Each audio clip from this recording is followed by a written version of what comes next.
looking to connect a region of over 600 million bridges between our lands.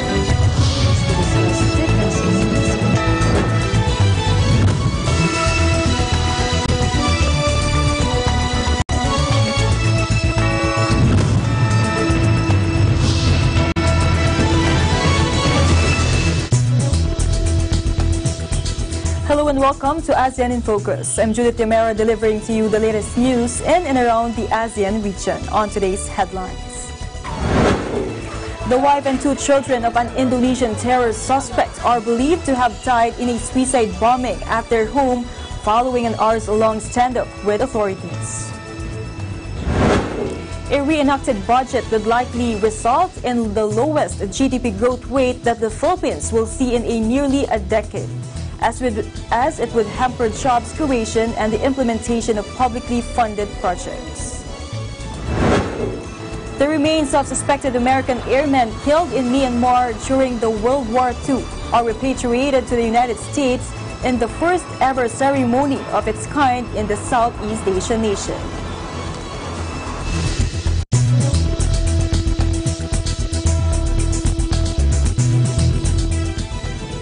The wife and two children of an Indonesian terror suspect are believed to have died in a suicide bombing at their home following an hours-long standoff with authorities.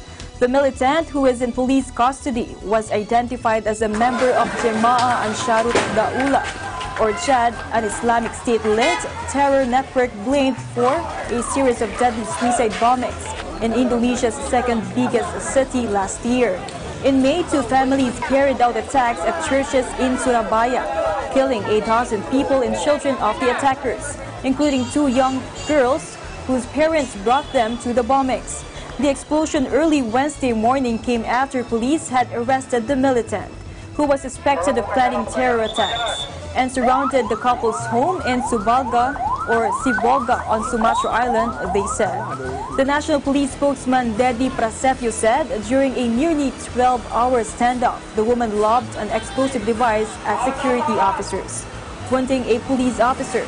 Prasetyo said authorities believe there were at least two children in the home at the time of the bombing, but did not elaborate. Local resident Samsul Pasaribu said the force of the blast rippled through the neighborhood. Gempa gitu. Saya pikir istri nanya, "Bang, gempa Bang?" Langsung saya cek BMKG, ternyata nggak ada gempa, nggak ada informasi tentang gempa. Sangat berbahaya bagi negara ini, keamanan negara kita. Indonesian President Joko Widodo said he hoped other terror cells in the area would be discovered, but dismissed suggestions that any planned attacks were linked to presidential elections next month. Since the 2002 Bali bombings, which killed over 200 people, including scores of tourists, Indonesia has seen a string of deadly attacks that have tested its long-held reputation for religious tolerance. Ini pengembangan dari penangkapan di Lampung, dan kita lihat memang barangnya berupa bom itu ada. Sangat berbahaya bagi negara ini, keamanan negara kita, kalau masih ada teroris-teroris yang menyimpan bom seperti itu.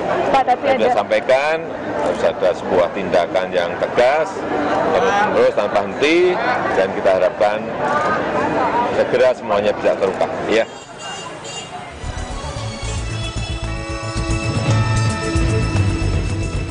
A Vietnamese woman suspected of assassinating the North Korean leader's half-brother lost her bid for immediate release Thursday as Malaysian authorities refused to drop a murder charge, days after her Indonesian co-accused was freed.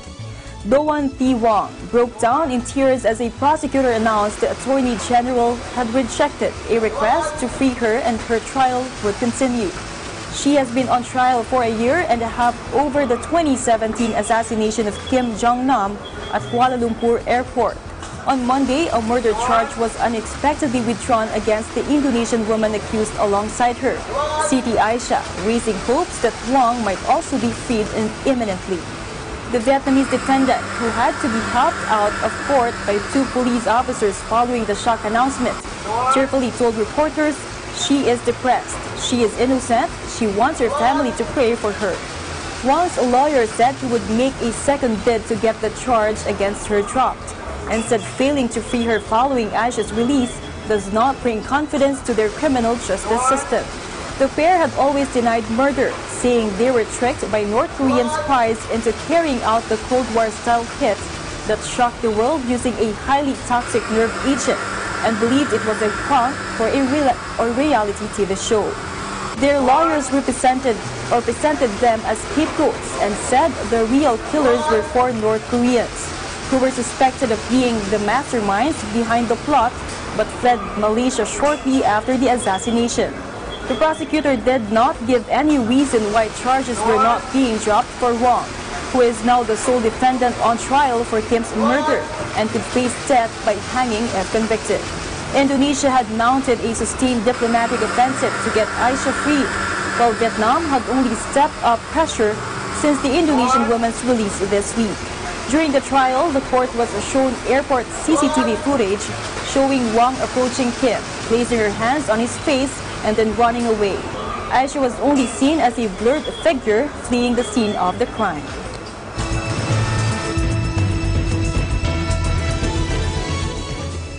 In other news, over 100 schools in Malaysia have been closed after the dumping of toxic waste into a river caused hundreds of people to fall ill, including many children, the authorities said.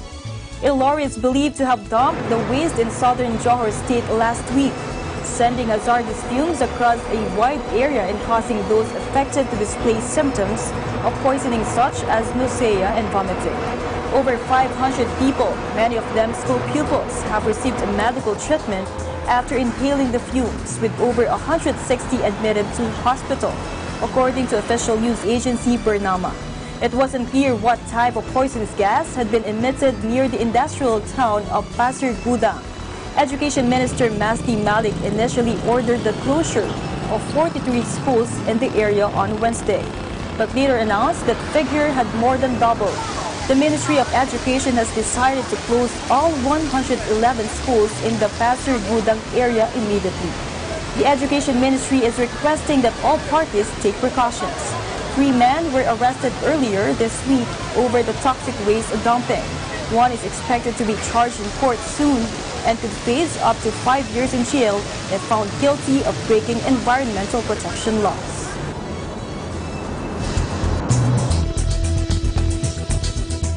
Meanwhile, the U.S. decision on Wednesday to ground the Boeing 737 MAX came after authorities noted similarities between 2 recent crashes, eerily echoing reports from American pilots who complained of problems with the plane late last year.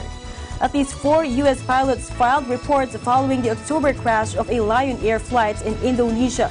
Shortly after takeoff and all complained, the aircraft suddenly pitched downward, according to documents reviewed by AFP on a flight safety database.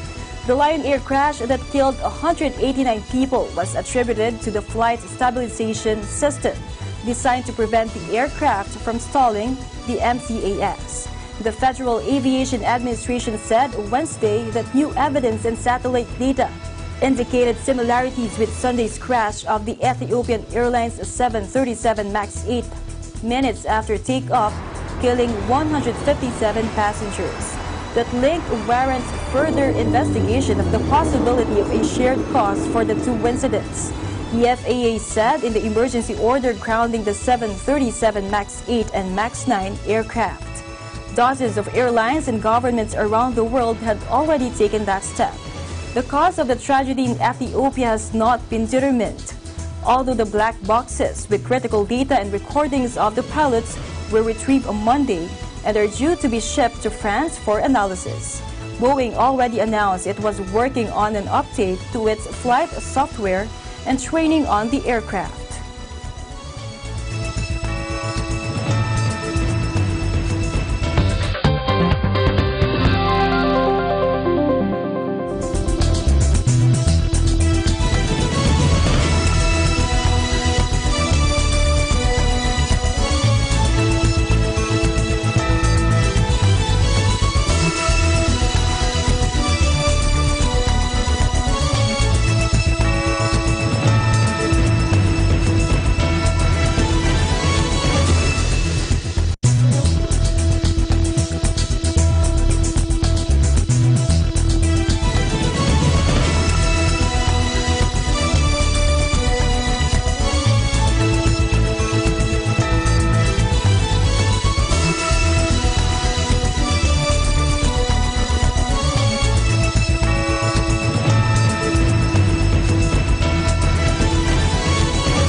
Welcome back. A reenacted budget will likely result in the lowest GDP growth rate that the Philippines will see in nearly a decade, as it would hamper jobs creation and the implementation of publicly funded projects.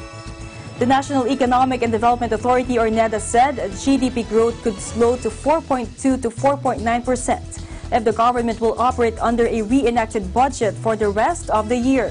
The projected GDP growth is the lowest since 2011, when it reached 3.7%. If the budget impasse is resolved by April, full-year GDP growth could slow to 6.1 to 6.3%. A reenacted budget until August will cause the economy to expand by 4.9 to 5.1% this year. Socioeconomic Planning Secretary Ernesto Pernia said, quote, "Thus, we call for the immediate passage of the 2019 budget. The longer we wait, the more adverse the effect will be. Apart from the damage on the economy, the reenacted budget will cost as much as 180,000 to 240,000 more jobs and fail to lift 400,000 to 550,000 more Filipinos out of poverty this year." Pernia also said a reenacted budget will delay new and ongoing infrastructure projects, as well as the implementation of public social services, such as the unconditional cash transfer and Pantawid Pasada program. The Philippine economy grew by 6.2% in 2018, lower than the government's revised target of 6.5 to 6.9%. This is also lower than 6.7% and 6.9% recorded in 2017 and 2016, respectively, largely due to the spikes in inflation last year. In terms of jobs, the government is targeting to create over 1 million jobs annually until 2022. This will be fueled by the government's massive infrastructure spending of 8 trillion pesos to 9 trillion pesos until 2022. Pernia also said, even with this, the economy has been steadily growing by at least 6.0% for 7 consecutive years. Also, in the first 10 quarters of the administration, the economy has been growing at an average of 6.5%. The national government intends to spend 4.71 trillion pesos in the next 3 years for ongoing and new projects identified under 3-year Rolling Infrastructure Plan, or CHIP. NEDA said the amount covers around 7,401 projects. The CHIP is the government's tool to strengthen the link between programming and budgeting. It ensures that the right types or needed projects are included in the pipeline and are accordingly funded. This includes 3.42 trillion pesos for 4,376 projects under Tier 1 or ongoing projects and 1.287 trillion or 4,376 projects in Tier 2 or new and or expanded projects. In order to maximize government resources, the pipeline list of CHIP projects will include Tier 1 and Tier 2 projects. Tier 1 will be composed of ongoing projects that need to have continuous funding in the next 3 years, while Tier 2 includes new projects.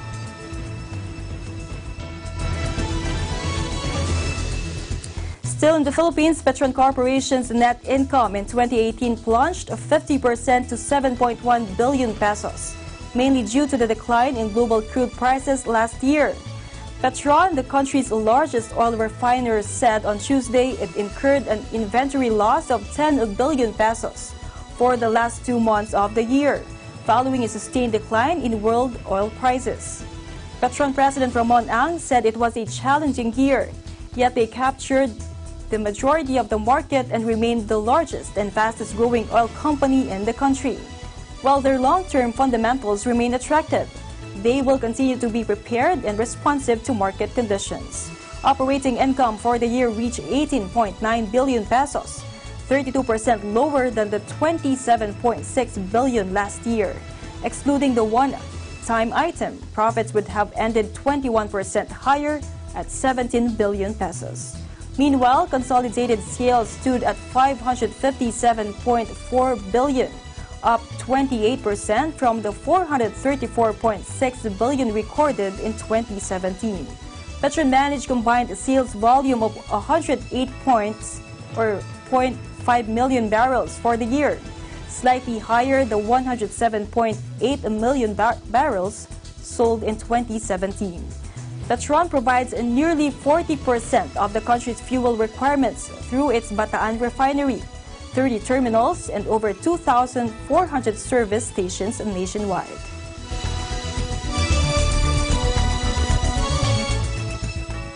Filipino investors and professionals, along with their spouses and children, are now allowed to stay longer in Japan as part of a trade protocol Southeast Asian countries signed with East Asian economic giant. ASEAN member nations and Japan last week adopted the first protocol to amend the ASEAN-Japan Comprehensive Economic Partnership. The pact covers provisions on trade in services, movement of natural persons, and investment into AJCEP. Trade Secretary Ramon Lopez said movement of service suppliers will be better facilitated under the protocol. This new development will ensure that Japan continues to be a strong anchor in regional trade, with other initiatives that ASEAN and Japan are engaged in, such as the renewed ASEAN-Japan 10-year Strategic Economic Cooperation Roadmap. Japan remains an important partner of ASEAN in its economic integration agenda. Under the protocol, several key features were agreed upon that will facilitate the movement of service suppliers in the region. Under the pact, Filipinos can now be granted short-term to long-term business and investor visas to Japan. Professionals in the fields of natural or human sciences and specialties in humanities can also be provided up to 5 years of stay. On top of that, entry and temporary stay will also be given to accompanying spouses and children as dependents of any Filipino business persons or professionals granted permission to work in Japan. The Philippines is eyeing to increase its services exports to Japan with the signing of the protocol. In 2017, Japan was the second highest East Asian country to hire Filipino workers at 112,700.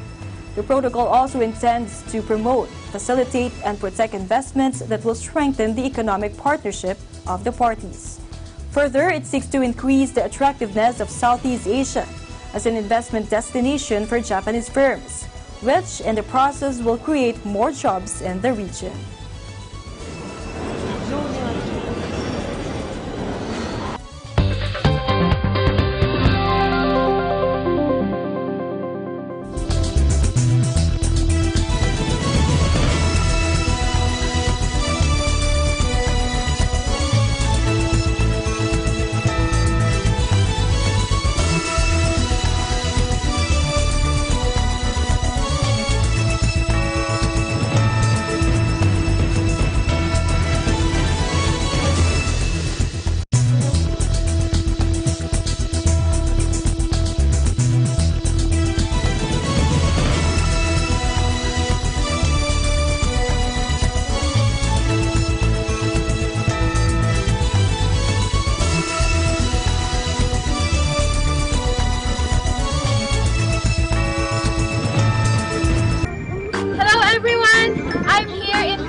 At the famous pyramids of Giza.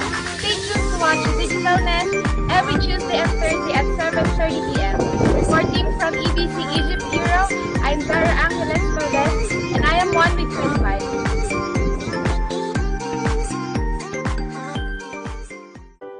Hey guys, I hope you enjoyed this video. Make sure to leave some love by giving it a thumbs up, and don't forget to subscribe here at ABC Digital News so you don't miss any of our upcoming features.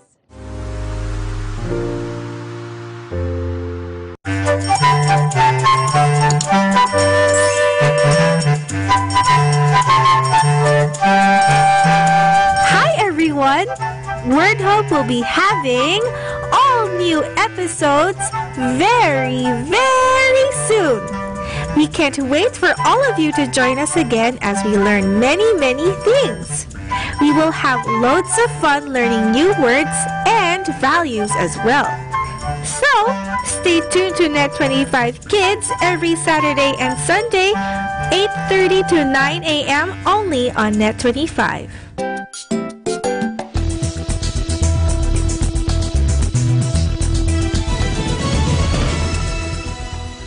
Welcome back. The Department of Agriculture said it has started investigating allegations that traders and multinationals are manipulating the price of genetically modified or GM corn seeds. Agriculture Secretary Manny Piñol said he has instructed 2 DA officials to compare the prices of GM corn seeds in the local market with those sold in other countries. Piñol made the directive after he received reports that GM seeds are being sold at 6,000 pesos per bag.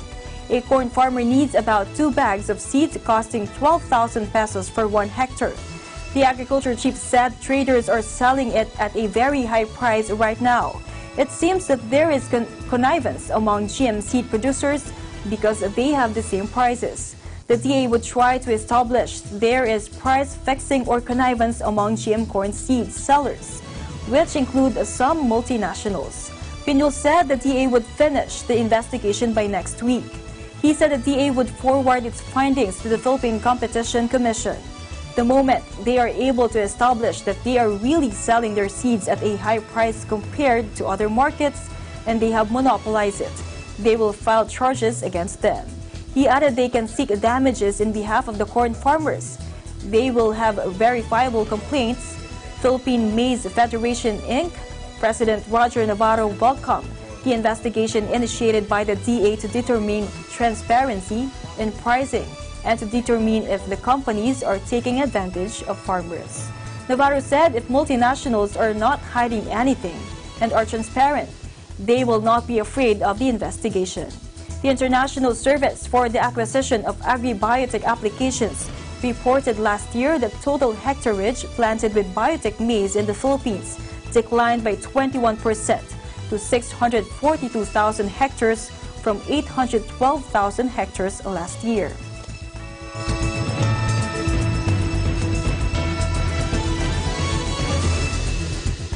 Meanwhile, the remains of suspected American airmen killed in Myanmar during the World War II are repatriated to the United States in the first ever ceremony of its kind in the Southeast Asian nation. Watch this. We owe it to them to never forget their sacrifices, to always honor their memory, and to strive as a nation to live. And today, that is what we are doing. We do nothing. We know that this